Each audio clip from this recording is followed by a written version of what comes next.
नमस्ते मेरे प्रिय छात्रों। तो आज हम व्याकरण में तत्सम, तद्भव और विदेशी शब्दों की जानकारी लेंगे। तो तत्सम शब्द किसे कहते हैं, यह पहले हम समझकर लेते हैं। तो जो शब्द संस्कृत भाषा से बिना परिवर्तन हुए जैसे कि तैसे हिंदी भाषा में जो शब्द आए हुए हैं, संस्कृत भाषा से हिंदी भाषा में जैसे कि वैसे शब्द आए हैं, उसे ही हम क्या कहते हैं, तत्सम शब्द कहते हैं। जैसे कि अग्नि, आश्रय, चंद्र, आश्चर्य, कृपा, अंधकार, कर्म, दुर्बल, कोकिल, केश।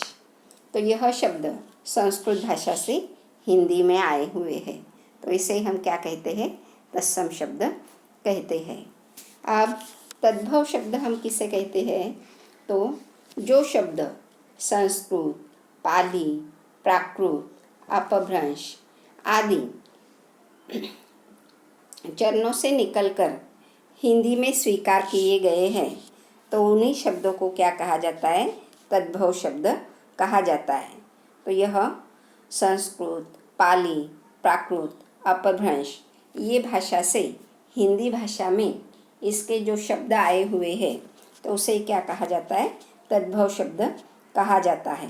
जैसे कि सूर्य से सूरज, अश्रु से आंसू, अग्नि से आग, अंधकार से अंधेरा, आम्र से आम, कोकिल से कोयल। तो यह आदि शब्द तद्भव शब्द यह आए हुए हैं। तो उसी तरह हम देखते हैं कि बहुत सारे शब्द, विदेशी शब्द भी हिंदी में आए हुए हैं, यह हम देखते हैं। जैसे कि विदेशी शब्द यानी कौन से, तो जो विदेशी भाषाएं हैं, अंग्रेज़ी, अरबी, फारसी, चीनी, पुर्तगाली, फ्रांसीसी भाषा के जो शब्द हिंदी में प्रचलित है, तो उन्हें क्या कहा जाता है, विदेशी भाषा के शब्द कहा जाता है। जैसे कि अंग्रेजी भाषा के शब्द हम वैसे के वैसे हिंदी में यह प्रयोग करते हैं। Doctor, party, college, degree, diary, football, policy, cinema, school, यह अंग्रेजी से हिंदी में आए हुए शब्द हैं, तो इसे हम क्या कहते हैं, विदेशी शब्द कहते हैं।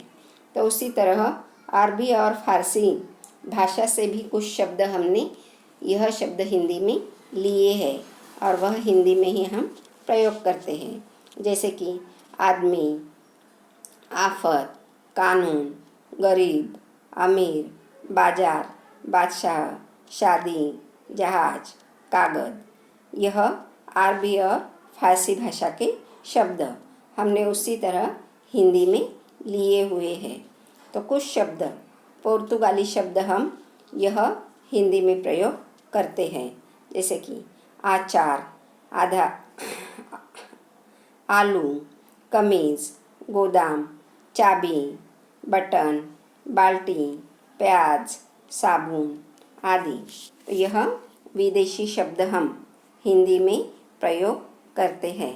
तो यह तद्भव, तत्सम, विदेशी शब्द किसे कहते हैं, यह आपको समझ में आया ही होगा। तो धन्यवाद छात्रों।